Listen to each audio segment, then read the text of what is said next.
पनुआकिल समेत रोहिड़ी सखर शहरन के पनुआकिल ने कच्चे सां मिलाईंदड़ पनुआकिल बाइजी चौक वाया सुमरा पवारी 10 किलोमीटर रोड तबाह हाल बणियल आहे। इन हवाले सां वधीक तफ़सील ॾेई रहियो आहे पनुआकिल मां CN न्यूज़ जो रिपोर्टर अयाज़ झंडीर। जी अयाज़, तफ़सीलन खां आगाह कजो। जी अवांखे नाला ॿुधायां पियो त ही मंज़र अवां ॾिसी सघो पिया त जेको पनुआकिल खां वाया सुमरा पावारी रोड आहे, तारीख़ी रोड आहे ऐं हिन रोड सां हज़ारे माण्हू सुबुह मंझंदि शाम जो अचु वञु कनि पिया। उन्हनि जो मिंटनि वारो सफ़र कलाकनि में तय थिए पियो।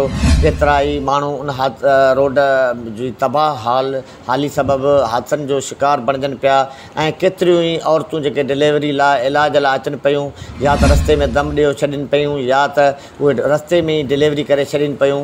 पर उन रोड जो ॻोठाणनि मूजिबि ठीकु त हर साल ॾिनो वेंदो आहे सिफ़ारिशी मनपसंद ठेकेदारनि खे, पर उहे कूड़ा बिल पास कराए कुझु हंधनि ते पथर हारे डांबर हारे हलिया वेंदा आहिनि। ताज़ो बि किरोड़नि जो ठीको मंज़ूरु करे उन रोड जो कमु ॾेखारण लाइ पथर त हारियो वियो आहे, पर रोड तबाह थियल आहे, उन में खॾा खुॿा पियल आहिनि ऐं 10 महीननि खां ठेकेदार गुम आहे। उन रोड जो अमली तरह कमु शुरू न थियो आहे।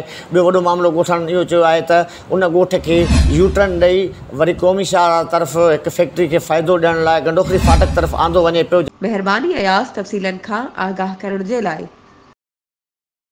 वधीक ख़बरुनि ऐं अपडेट्स जे लाइ असांजे चैनल खे सब्सक्राइब कयो ऐं हा, बेल आइकन खे प्रेस करण न विसारिजो त जीअं असांजी हर नई अचण वारी वीडियो तव्हां ताईं पहुचे।